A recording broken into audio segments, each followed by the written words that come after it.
of the biggest challenges that I want to take on is to be able to go in front of a black audience and say, I don't believe in God, which is blasphemous.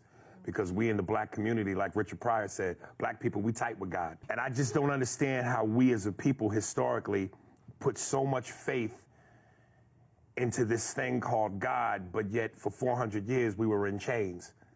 For 400 years we prayed. For 400 years, black people have a saying in church where we go, the pastor comes out and he goes, God is good, ain't he? And we say all the time.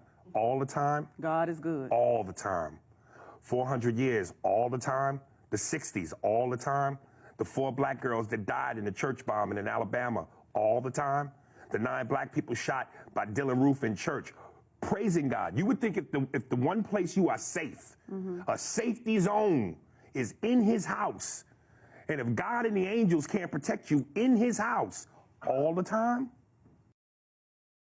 I've always said I've always been in a struggle with religion and God, because I know that there are more of them out there, but I think I'm this close, if I'm not already there, to being a black atheist. I don't know that I believe in God. There's a black atheist. There's a lot of them. I haven't completely crossed over, but I'm like Anakin Skywalker. I'm so close to the dark side that I'm starting to feel like my faith in religion and humanity and what this all is supposed to mean is a bunch of bullshit.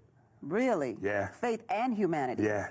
Listen, and I don't know whether God is black or white, but here's my thinking. Let's just say, okay, God is black. And people, slaves were praying and, oh, my Lord, Lord, Lord, Lord. Freedom gonna come one day. Well, freedom is inevitable. We weren't gonna stay slaves forever. So you mean to tell me 400 years later, finally being free, now we want to go, he might not come when you call, but he's always on time. If 400 years is on time, that's tardiness. So if God is real, he's a nigga, because he's late. And if God is white, you putting all your praise into this white God who clearly didn't give a fuck about you either. So which is he? Is he black? Is he white? If he's black, why wouldn't you look out for your own people?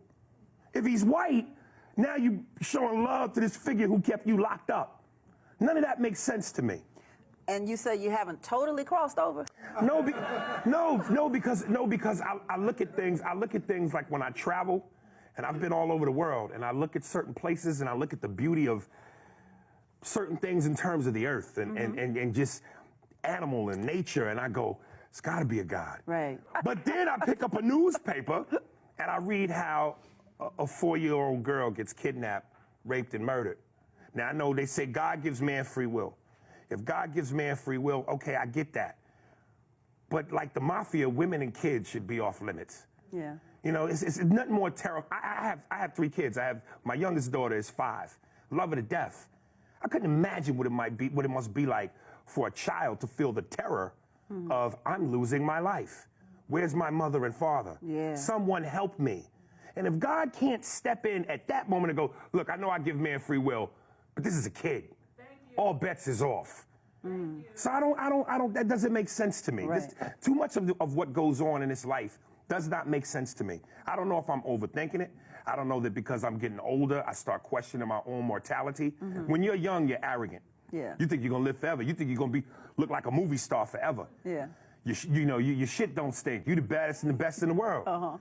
But the older you get, and your back starts hurting, and you making noise when you get out of bed, and what's this pain on my knee? And you start questioning your mortality, and you realize through being humble, shit is weird. It's just weird, man. Yeah.